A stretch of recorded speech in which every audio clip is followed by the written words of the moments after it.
মণিশঙ্করবাবু, রাজ্যের কাছে কোনো গৌরীশেন রয়েছে?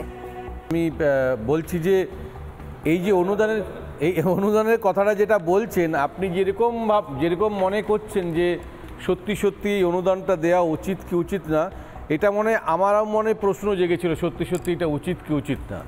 তারপরে দেখলাম 2020 সালে আপনার মতো বা এই ধরনের যারা মানসিকতার লোক যারা মনে করছে যে না সত্যি সত্যি কি এটাকে দেওয়া কি উচিত, সেই ধরনের কিছু লোক হাইকোর্টে মামলা করলো পাবলিক ইন্টারেস্ট লিটিগেশন, এবং সেই মামলাটি উঠলো প্রকাশ শ্রীবাস্তব জাস্টিস প্রধান বিচারপতি এবং রাজর্ষি ভরদ্বাজের ঘরে।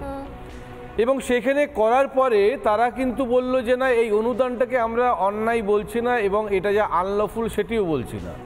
অনুদানটা যেটা দেওয়া হচ্ছে মানে দুর্গা পুজোর জন্যে সেটা সঠিকভাবে এটা খরচটা হচ্ছে কিনা সেই জন্যে 6টি নিয়ম দিয়ে দিয়েছিল যে কীভাবে খরচ হচ্ছে, এবং বলেছে যে এটা একটা ইউটিলাইজেশন সার্টিফিকেট এটা হওয়ার পরে দিয়ে দিতে হবে এবং টাইম বাউন্ড করে দিয়েছে কতদিনের মধ্যে ইউটিলাইজেশন সার্টিফিকেটটা দিতে হবে এবং সেটা হাইকোর্টে জমা দিতে হবে। এই ব্যাপারে কোনো ক্লাব যারা পুজো উদ্যোক্তা তারা ইউটিলাইজেশন সার্টিফিকেটটা দেয়নি বলেও কোনো খবর আসেনি, এবং হাইকোর্ট এটার অনিয়ম হয়েছে বা তার অর্ডারটা আদেশটা অমান্য হয়েছে এই বলেও কোনো মামলা পরবর্তীকালে উঠেছে বলে মনে হয়নি। ফলে আমরা তো আইনের লোক, ফলে আইনত যদি দেওয়া যায়, লফুল্লি যদি দেওয়া যায়, তাহলে আপনি কি বলছেন বা আরও যারা বিরোধী যারা রাজনীতি নিয়ে এটা বিরোধ করেন তারা কি বলছে সেটার সঙ্গে আমার মনে কোনো সম্পর্ক নেই। দ্বিতীয় কথাটি হচ্ছে যে এই দুর্গাপুজোকে কেন্দ্র করে মোটামুটি আমরা দেখেছি 33,000 কোটি টাকার একটা ইকোনমিক লেনদেন একটা হয় এবং অনেকে যুক্ত থাকে, তাতে দেখা যায় মোটামুটি 4% জিডিপি গ্রোথ হয় এই ওয়েস্ট বেঙ্গলে, সেটা তাতে একটা মানে ইকোনমিক গ্রোথের একটা ব্যাপার আছে। এবার দেখুন অনেকগুলো পুজো আস্তে আস্তে নষ্ট হয়ে যাচ্ছে, একটা রিচ হেরিটেজ যেটা বিশ্বের দরবার থেকে পুরস্কৃত হয়েছে, এরকম একটা হেরিটেজকে ধরে রাখার জন্যে মনে হয় যদি পুজো উদ্যোক্তাকে দিয়ে যদি এটা সবাই মিলে আমরা সবাই তো চেয়ে থাকি না পুজো কদিনের জন্য সারা বছর, এবং এটা একটা মানে ইন্ডিয়ার তো বেস্ট বটেই, ওয়ার্ল্ডের কাছেও একটা দুর্গাপুজো একটা অন্য জায়গায়। এইবারে আপনি বলবেন তাহলে এমন কোনো ক্লাব আছে, আজকে সুব্রত মুখার্জি মন্ত্রী থাকাকালীনও তখনও অনুদান দেওয়া হচ্ছিল কিন্তু এই অনুদান কিন্তু নিতেন না, যতদূর সম্ভব আমিও সেই কমিটিতে ছিলাম। এখন এই সজলবাবুরা উদ্যোক্তা আছে, তারা নেয় কি নেয় না আমি বলতে পারবো না, হয়তো নেয় না, হতে পারে। তার মানে আপনি বলতে পারেন যে টাকাটা না দিলেও পুজো হতো না এরকমটা ব্যাপার নয়, কিন্তু অনেক ছোট ছোট ক্লাব আছে যাদের পুজো করার মানসিকতা আছে কিন্তু অর্থ সংকটের জন্য সেই পুজোটা করতে পারেন না, তাদের ক্ষেত্রে কিন্তু এটা খুব উপযোগী। এবার আপনি যদি বলেন যে দানটা দিচ্ছে সত্যি সত্যি যাদের টাকা আছে তারা নাই নিতে পারে, অনেকে রিফিউজ করেছে আমি আপনাকে লাইন দিয়ে বলতে পারি, ফলে যাদের টাকা আছে তারা নাই নিতে পারে, কিন্তু পুজোটা তো সবার জন্যে, গরিব মানুষদের জন্য। এই সময় তো অনেকে দেখবেন জামা কাপড় বিলি করে যারা গরিবদের অনেকে পায় না, তা ফলে একটা পুজোটা একটা দান ধ্যানের জায়গায় কিন্তু এই পুজোটা থাকে।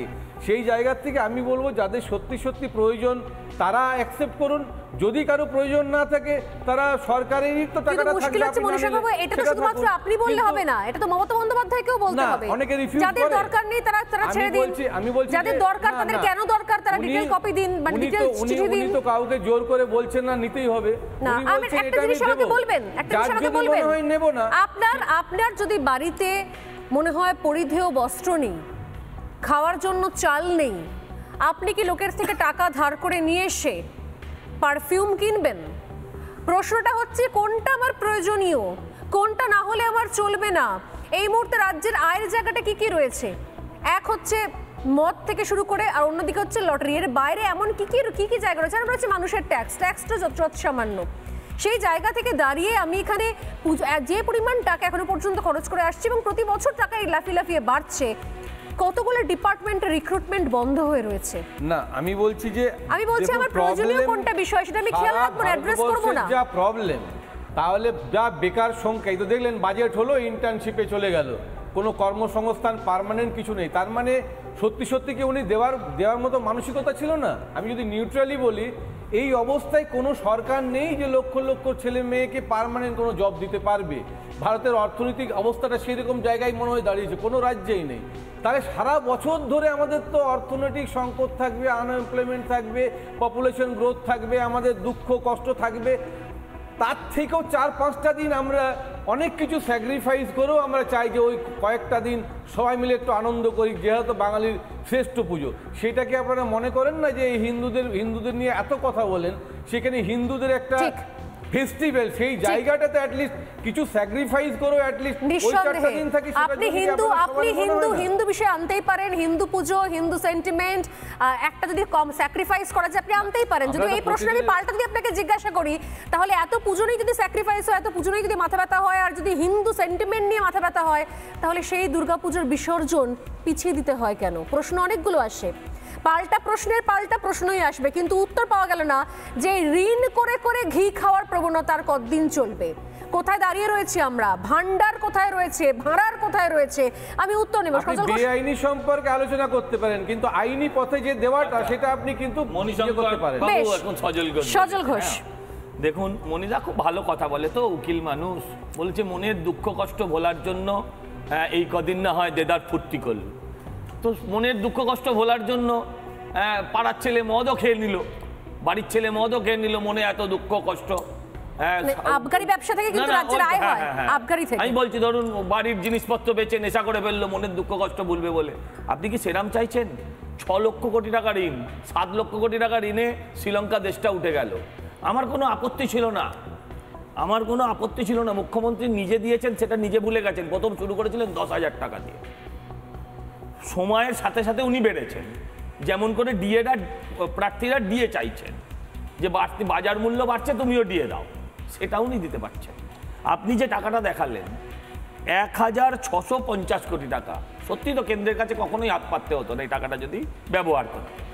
আমার প্রশ্ন হচ্ছে যে ছোট ছোট ক্লাবকে দিন না, আপনি কালচারাল অনুষ্ঠান, সাংস্কৃতিক অনুষ্ঠান প্রতিযোগিতার মধ্যে দিন, দেখবেন সেই কালচারটাও গ্রো করবে, তারা টাকাও পাবে।